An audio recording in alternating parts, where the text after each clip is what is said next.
Estou na pior devastação que já vi na minha vida, mas não é só material, também é humana, e não de qualquer ser humano. Estamos falando de crianças. Há relatos de que as crianças resgatadas na Venezuela estão sendo levadas e vendidas no site de internet Vinted. Vamos investigar. As crianças resgatadas dos escombros na Venezuela, que desapareceram, esta foi a razão pela qual eu vim. Não vim como resgatista nem para ajudar. Claro que ajudei o máximo que pude, mas o propósito e a razão mais alarmante pela qual vim à Venezuela foram os relatos das crianças desaparecidas, que, segundo diziam, era um mito, mas infelizmente não é. Como estão Roubando. as crianças na Venezuela? Mãe, isso é horrível. A situação das crianças na Venezuela é real. Há crianças desaparecidas na Venezuela, Eles são sequestrados, amigo. provavelmente para vendê-los. Isso é uma porcaria total. Falei com pais de crianças desaparecidas, mas também há muitas coisas que não consegui encontrar, não consegui comprovar, não consegui achar as evidências e estou muito frustrado. Sinto que estou de mãos vazias. Apesar de ter conversado com cerca de 30 famílias cujos filhos desapareceram nas mesmas circunstâncias, não consigo ligar isso a um homem. Não tenho um documento, um vídeo que comprove isso especificamente. O que posso te dizer é que o governo da Venezuela é tão incompetente que quando uma criança é resgatada, os pais não têm como encontrá-la. Então, se essa história da gangue de pedófilos e do sequestro de crianças não for verdade, no mínimo, o que é 100% verdade é a incompetência desse governo que está separando famílias. Os que não morreram pelo terremoto, morreram pela negligência no resgate, pela incompetência, e os que foram resgatados foram separados de seus pais por burocracia e falta de comunicação. E alguns realmente podem ter sido roubados. E temos anúncios neste site 20 que dizem criança resgatada à venda. Então, vamos ver tudo desde o começo.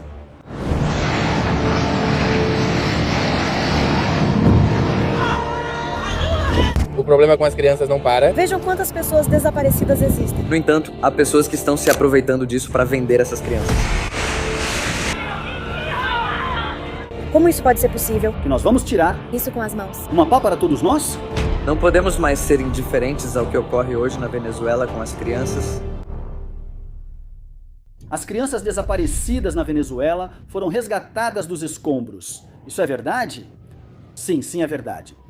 Já falei com os familiares, cerca de 30 famílias, mas também não consegui encontrar evidências concretas de quem está por trás disso. Mas isso já aconteceu antes em desastres naturais na Venezuela e em outros países.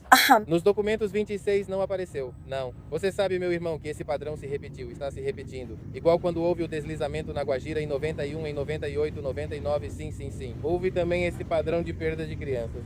Isso aconteceu antes, na época do deslizamento de Vargas, quando uma forte chuva fez todo o Ávila desmoronar e houve a perda de crianças. Talvez você não saiba dessa época. Li um pouco quando vim. Sim, esse padrão de desaparecimento de crianças já ocorria naquela época, mas sem redes sociais tudo ficava por ali, não como hoje. Está muito crítico. Sim, digo isso mesmo. Ei, irmão, ande com cuidado. Traga ele para cá, não. Pelo que podemos acreditar, há uma quadrilha de criminosos pedófilos que toda vez que há um furacão ou uma inundação, vão para esse país roubar crianças. A má notícia é que infelizmente não consegui rastreá-los, não consegui descobrir quem são. Investiguei, conversei com pessoas, liguei, fui aos lugares, fiz o máximo que pude nos dias em que estive aqui e infelizmente, lamento informar, não consegui encontrar evidências. De quem está por trás disso? Vimos esse relatório desses jovens que foram capturados e foram acusados de retirada de menores. Mas eu duvido que eles sequer conheçam quem pediu a mercadoria, por assim dizer. Esses garotos estão na base, são o nível mais baixo da cadeia alimentar. Eles só foram contratados por uma pessoa que conhece o cliente. Eles nem sequer viram quem está fazendo isso. Eles são apenas um dano colateral infeliz. Simplesmente disseram para eles: te dou tanto e me traga uma criança. E tanta era a necessidade deles, o desespero deles, e aí aceitaram e tiveram suas vidas arruinadas. Eu não acredito que esses garotos fossem consumidores, muito menos membros do grupo que está fazendo isso. Eles simplesmente são os que estão na base, aqueles que se alimentam das sobras. Aqueles que são, como aqui no México, que você pode pagar 10 mil pesos para sumir com alguém, a pessoa aceita o trabalho anonimamente e nem sabe para quem está trabalhando. E a polícia pega ele e sai nas notícias que prenderam fulano, mas o verdadeiro culpado, olha, está em casa impune. Esses caras venezuelanos acusados de retirar menores simplesmente receberam dinheiro e obedeceram. Eles nem conhecem os verdadeiros PDFs lá de cima. Não posso dar a vocês um nome, um círculo, nada. A única coisa que consegui identificar muito bem é o padrão. Todos esses desaparecimentos têm o mesmo modus operandi. Temos uma criança que é resgatada dos escombros. Depois, ele é levado para receber ajuda médica, seja por autoridades da Defesa Civil ou por paramédicos. E depois, quando os pais procuram essa criança, ela não aparece mais. Não se sabe onde está. Impotentes, com medo, desesperados, eles recorrem às redes sociais com a esperança de que a população em geral os ajude a localizar a criança. E as pessoas compartilham de novo. Depois, em alguns casos, a criança é encontrada sã e salva, mas os compartilhamentos continuam acontecendo. Mas isso é no melhor dos casos, quando há pessoas compartilhando no Facebook uma publicação sobre uma criança que já foi encontrada, que já está com seus pais. Infelizmente, na maioria dos casos, é exatamente o oposto. Publicam que a criança já foi encontrada, que já está bem, mas não, ela ainda não foi encontrada. Imagine o desespero de um pai ao ver uma publicação no Facebook, uma publicação dizendo: encontraram tal criança e ela já está de volta com a família. E você é o pai procurando e pensa: não, que horas foi isso? Eu ainda estou procurando. O caso mais grotesco e extremo que vi foi o do pai de 2 meninos gêmeos que desapareceram. Pessoas começaram a espalhar nas redes sociais que eles já tinham sido encontrados. Até mesmo uma imagem feita com inteligência artificial que mostrava os 2 meninos gêmeos ao lado do pai deles. Quando vi essa publicação, eu tinha o WhatsApp do pai e escrevi para ele perguntando: é verdade que eles já voltaram? E ele me disse: não. E eu vi a imagem, coloquei em um buscador e apareceu que foi criada com inteligência artificial. Isso foi feito por alguém para ganhar seguidores, ganhar visualizações, poder monetizar quando o Facebook detecta que tem tráfego suficiente. Isso é super baixo, muito insensato, muito sem consideração. Até onde as pessoas chegam. E é isso que torna a investigação muito difícil. Essa investigação foi muito difícil. Vocês não têm ideia de como foi difícil investigar isso. Muito difícil por várias razões.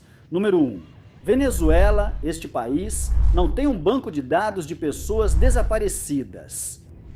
Não existe um escritório de pessoas desaparecidas ao qual eu possa recorrer e dizer: me dê os nomes de todos os desaparecidos para que eu possa comparar com as milhares de pessoas que me relataram que encontraram alguém. Não existe, não há números, não há nada. Em qualquer país para onde você vá, onde te informem sobre pessoas desaparecidas, por mais devastador que tenha sido o desastre natural, eles têm algo, um banco de dados, um papel, um escritório, alguma coisa. Aqui não, você está investigando 100% às cegas e só depende das redes sociais. Pessoas que me dizem: ei, encontrei essa criança, e pessoas que me dizem: ei, perdi uma criança. E você faz o esforço de checar os pontos, ver se é o mesmo nome, porque o governo não está fazendo isso. E é muito triste, algo que percebi nos dias em que estive aqui investigando isso. Eu talvez tenha o banco de dados de nomes, de relatos, maior do que o próprio governo. Como é possível que um maluco na internet esteja mais preocupado com isso e tomando mais ações proativas do que o próprio governo. E não estou aqui para me gabar, dizendo que sou super influente. Não, estou aqui para reclamar que este governo não se preocupa com sua população civil. Eles são muito desorganizados, fazem muito pouco, falta tudo. Tudo o que importa no momento crucial simplesmente não está presente. Se você está recebendo centenas de relatos de desaparecidos imediatamente, você coloca seus melhores detetives para trabalhar no caso. As pessoas com quem conversei, familiares desses desaparecidos, eu pergunto: quem veio te pedir informações? E em muitos casos, tristemente, eu fui o primeiro e o único. Como isso pode ser possível? Conversei com umas 30 famílias e todas me dizem: as autoridades, nada. Nada! Isso me dá muita tristeza, raiva, impotência, vergonha alheia. Me faz sentir de tudo, me faz sentir de tudo. Essa ativista venezuelana é quem está controlando as mensagens para o pai dos gêmeos. Ela está no local reportando sem notícias falsas. Se quiser continuar acompanhando essas histórias, siga ela. Aqui estão as redes sociais dela. Foi ela quem me ofereceu a ajuda crucial que precisei para essa investigação. Todos sabemos da tragédia na Venezuela.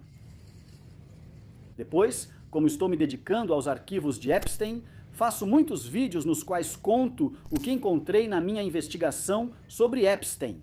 Fui a Chihuahua. Lá encontrei uma ligação entre o círculo de Epstein e as garotas que desapareceram em Ciudad Juárez. Por isso, já tenho um pouco de experiência nesse tipo de investigação e tenho um ódio pessoal contra os pedófilos e aqueles que machucam crianças. Depois comecei a investigar o caso do Vinted, esse lugar, esse site na internet, onde estão vendendo crianças disfarçadas de brinquedos. Você vê o anúncio que diz boneca, brinquedo, pelúcia, e quando olha, é uma criança. Lá diz 12 anos, 80 centímetros, recém-nascido, coisas assim. E milhares de pessoas começaram a me enviar milhares e milhares de relatos de que também viram, que também encontraram crianças à venda aqui. E depois, entre todos que me enviaram, me mandaram um brinquedo à venda. Brinquedo que dizia pelúcia resgatada da Venezuela. Isso acendeu um alerta enorme em mim, enorme. Então eu coloquei esse anúncio. Alguém na Venezuela teve o filho levado depois de ser resgatado. E eu fiquei horrorizado ao ver que em poucos minutos eu tinha centenas de relatos de pessoas que me disseram sim. Decidi pegar um voo para a Venezuela para ver como estava a situação. Eu disse: tenho certeza de que por trás disso há uma quadrilha de colaboradores, algum círculo de criminosos, e conversando com todas as testemunhas, talvez eu consiga chegar a alguma coisa. Ao chegar na Venezuela, no aeroporto me perguntam por que vim. Respondo: turismo. Eles revistam meu telefone, claro, minhas conversas. Não olharam minhas redes sociais, só olharam meu WhatsApp, minhas mensagens de texto e o Messenger do Facebook. E ele dizia: são só conversas em inglês. Eu tive o cuidado de apagar tudo. Então, sem nenhum contratempo, me deixam entrar. E assim que chego, começo a investigar. A primeira coisa que fiz foi tentar viralizar a tragédia, porque ela é muito maior do que os meios de comunicação podem te contar. É uma tragédia enorme, enorme. E eu disse: posso usar minha plataforma para alertar o mundo sobre o quão horrível está a emergência aqui. Então foi isso que eu fiz. E foi aí que apareceu essa pessoinha, Michelo. Ele começou a defender Hugo Chávez. Eu, de forma parcial, comecei a mostrar tudo para eles, na ordem em que eu vi. Esse prédio se partiu, esse hotel caiu. Cientistas japoneses investigaram esse solo e disseram que não era adequado para construções grandes. Comecei a mostrar toda a corrupção. Entre elas, essas casas que eram feitas com estrutura de aço, o qual não deveria ter caído. O concreto cai porque é rígido. Os prédios são rígidos e são antigos e de concreto. Caíram, não tinham a fundação adequada. Mas essas casas com metal flexível não deveriam ter caído. Então eu apontei isso, essa observação neste vídeo. E aí apareceu essa pessoinha dizendo que eu estou atacando o Chaves. E lhe ofende muito. Diego Saul Reina Espanhol foi mostrar como as casas de Chaves estavam mal construídas. Eu te disse, por que você grava somente as casas de Chaves e não vai aos complexos turísticos que ficaram literalmente reduzidos a escombros? Acho estranho vindo de você, Diego. Me explica por que você vai atacar o Chaves primeiro? Os hotéis de luxo é setor privado, né? Isso tem que ser defendido. Você não foi ajudar, você está dizendo, olhem, Chaves é mal, isso está mal feito. Depois de investigar melhor, percebi que ele é comprado pelo Chaves. O problema é que essa pessoa coloca todos os chavistas da Venezuela contra mim. Ele está sentado na poltrona dele na Argentina. Eu não. Eu estou aqui no campo tentando fazer uma investigação importante e agora já tenho que acrescentar esse fator. O fator segurança. Esses são os seguidores dele e começaram a me dizer coisas assim. Seu arrombado, você foi ao meu país criticar o que te convinha. Tomara que eu tivesse te encontrado. Lixo, filho da Pitou. Verme desgraçado. Isso foi o que Michelo disse para eles. Obviamente não é verdade. Isso me coloca em perigo.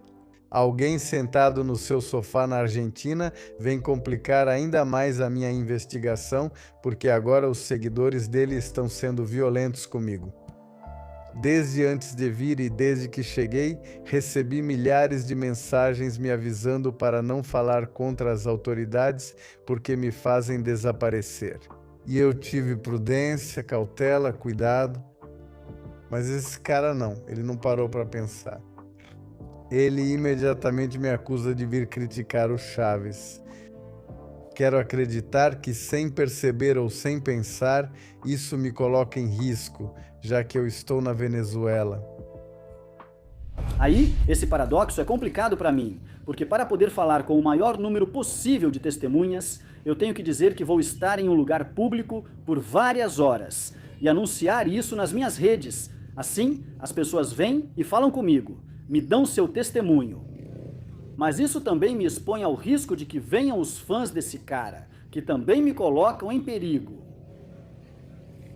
Não tem jeito, vou ficar aqui. Avisei nas redes que estarei até a noite, que todos venham dar seu testemunho. Bom, vou fazer meu trabalho, continuo, tento ignorar esse idiota que faz o que sua mentalidade e nível de consciência mandam, defender o Chaves. E tento continuar com minha investigação. E fico horrorizado ao ver que são muitos casos. A forma como fiz a pesquisa é simples. Contratei um motorista e vou dirigindo rua por rua. Desculpa me intrometer, os bons são maioria, irmão. E cada vez que vemos um desses acampamentos, esses grupos de barracas, eu paro e pergunto quem está no comando. E quase sempre tem um líder. E aí eu pergunto para esse líder se há alguém aqui cujo filho desapareceu. E em 100% dos casos me disseram que sim. Depois eu pergunto, posso falar com a pessoa? Com a câmera, eles já ficam intimidados e desconcertados, mas ainda contam para mim, ou seja, sem câmera, sem gravação. E aí eles me explicam o procedimento e sempre é o mesmo. Não consigo descrever o quão difícil é conversar com essas famílias. Que uma mãe que está temporariamente vivendo em um abrigo improvisado te diga, levaram meu filho? Eu bato de frente com uma parede de impotência, porque é até aí que eu posso chegar. É tudo o que eu posso fazer, receber o relato do pai. Então, analisando esses casos, percebi um modus operandi. Tudo seguia na mesma sequência. Número 1, resgatam uma criança dos escombros, seja ele ferido, com fraturas, machucados ou resgatado de um prédio desabado. Uma vez que é resgatado, ele é levado para receber ajuda. Corpos de resgate, ambulância ou defesa civil. Lembre-se de que quase 100% desses resgates foram feitos por voluntários. O governo não está ajudando absolutamente em nada. Então esses voluntários, uma vez que tiram a criança dos escombros, confiam que as autoridades vão dar ajuda médica. Eles estão desidratados, estão em choque, têm fraturas, têm pancadas na cabeça, hematomas, tudo isso. Bem, eles são levados, mas não dizem para onde. E quando as pessoas começam a procurar, já não encontram mais. Em alguns casos, sim, disseram que a criança ia para tal hospital. E quando os pais chegam a esse hospital, já não encontram mais. E assim houve muitos casos. Então comecei a fazer meu trabalho de investigação. Colhi depoimentos e fui anotando os nomes e tudo mais. Vou proteger a identidade das vítimas porque me pediram esse favor. Muitos, a maioria, não querem aparecer na câmera. E se eu te mostrar alguns depoimentos de forma anônima, é com o consentimento da pessoa. Não quero colocar a vida de ninguém em risco. Agora, quando você assistir a este vídeo, eu já não estarei mais na Venezuela. Guardei isso na nuvem e saí, caso revistem meu telefone. E já de fora, em segurança no México ou no Canadá, posso editar e subir este vídeo. Mas as pessoas que me dão os depoimentos não têm esse luxo de sair daqui. Por isso, vou fazer todo o possível para protegê-las. Portanto, vou apenas pegar suas informações e depoimentos e não vou mostrar a entrevista em público. Que bom que trouxe minha amiga aqui, que é mulher e está me ajudando a alertar essas moças. Como homem, às vezes não conecto bem com as moças, mas outra garota sim. Estamos ensinando elas a se cuidarem, a ficarem alertas, avisando sobre o perigo que existe. E se você for dizer, então tudo é inventado, tudo é mentira sua, simplesmente pesquise nas redes sociais por Venezuela e vão aparecer centenas de vídeos. Eu daqui, da Venezuela, entrei em contato com os pais. Isso é real, não é nenhuma invenção e é horrorizante. Fiquei horrorizado desde que ouvi falar disso e por isso decidi vir ver de perto e é exatamente como tinham relatado. Crianças resgatadas desapareceram e eu tenho pelo menos um anúncio onde foram colocadas à venda no Vinted. Bem, depois de conversar com os pais ou familiares dessas crianças, percebi que todos tinham um padrão. Os pais delas estavam em meio à tragédia. Seja porque os pais faleceram, estão gravemente feridos, não estão no país ou não têm condições de cuidar deles. Isso é questão de saúde mental ou dependência. Muito poucos, apenas 2 casos. Em todos os outros casos, os pais estão cuidando de outros familiares, tentando resgatar o pouco que lhes resta, tentando recuperar seu veículo, tentando continuar gerando renda. A criança é resgatada e de repente desaparece. E como não tenho um lugar para ir fazer minha investigação, só posso andar na rua perguntando. Não consegui chegar a lugar nenhum. Esta é uma investigação fracassada. Não posso te dar um nome, uma organização, nada. Só posso te descrever o modus operandi que todos esses casos seguem, mas descobri que não é a primeira vez que isso acontece. Já tinha acontecido antes? O mesmo processo. Um desastre natural e desaparecimentos.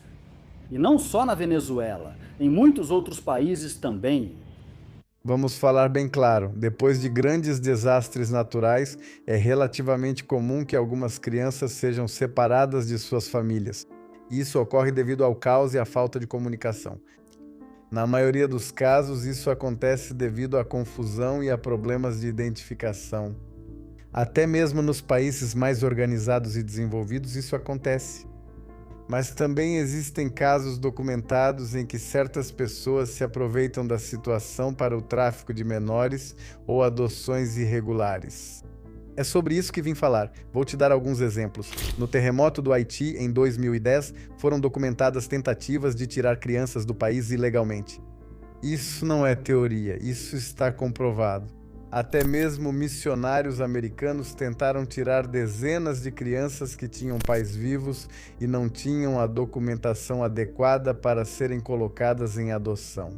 Na Colômbia, na tragédia de Armero, em 1985, algumas crianças resgatadas foram dadas para adoção de forma irregular e, décadas depois, ainda há famílias procurando por elas. Indonésia, o tsunami de 2004 organizações internacionais alertaram sobre um risco maior de tráfico de menores e adoções ilegais, e isso aconteceu, não é conspiração. No terremoto do Nepal, em 2015, o governo reforçou os controles de fronteira e restringiu as adoções para evitar o tráfico de crianças. Depois de vários relatos, começaram a revisar suas fronteiras. Turquia e Síria, terremotos de 2023. 2023, milhares de crianças ficaram separadas de suas famílias e as autoridades implementaram medidas especiais para impedir esse tráfico de menores. Até no Japão, no tsunami de 2011, muitas crianças foram separadas temporariamente de suas famílias. Mas graças a um sistema de registro e resposta muito organizado que o Japão possui, a maioria foi rapidamente reunida e não houve evidências de um problema generalizado, mas sim houve alguns casos. Agora, no caso da Venezuela, ai meu pai, aqui não tem nem organização, nem resposta, nem sistema de registro, nem nada. E é por isso que, ao investigar todos esses depoimentos de famílias, percebo que estão presentes os 3 fatores. Existe a confusão pelo desastre e o caos, existe a falta de organização e a incompetência do governo, e também existem crianças que simplesmente desapareceram de forma muito suspeita. Então não posso concluir minha investigação te dando um nome, te dizendo que é isso. Também não tenho evidências que os vinculem a Epstein ou a qualquer outro pedófilo. A única coisa que posso te dizer é que eu acredito nisso, sim. Acho que existe um grupo de pessoas no mundo que tem dinheiro e tem passaportes. E toda vez que acontece um desastre desses, eles dizem, vamos atrás de crianças. Simples assim. É a conclusão à qual eu chego novamente. Não tenho evidências concretas. Toda vez que faço meus vídeos, eu te mostro documentos, te mostro vídeos, câmeras de vigilância. Não tenho todas as evidências que poderia reunir neste caso. É apenas a minha crença depois de conversar com cerca de 30 famílias de crianças que desapareceram sob as mesmas circunstâncias. Essa é a minha conclusão. Mas também aqui está a incompetência e a ineficiência do governo venezuelano. Então eu vou embora com muita frustração, com muita impotência, mas ainda há algo que posso fazer que é o mínimo. O mínimo. O mínimo.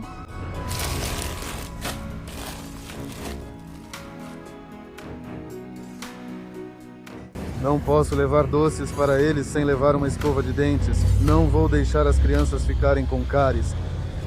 Não posso levar escova de dentes sem fraldas para eles.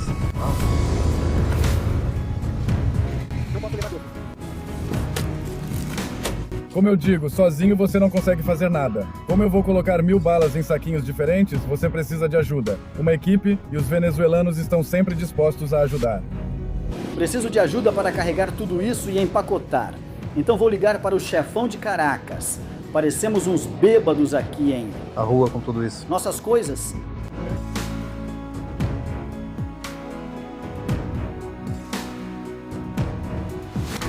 Olha. O que a gente tem?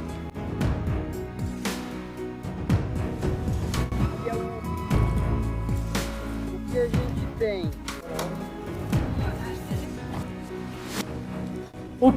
O que a gente tem? Me dá outra na minha. Agora sim. Agora sim, agora sim.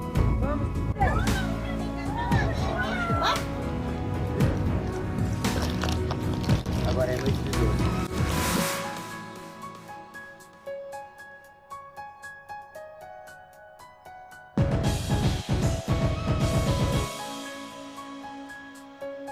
Obrigada.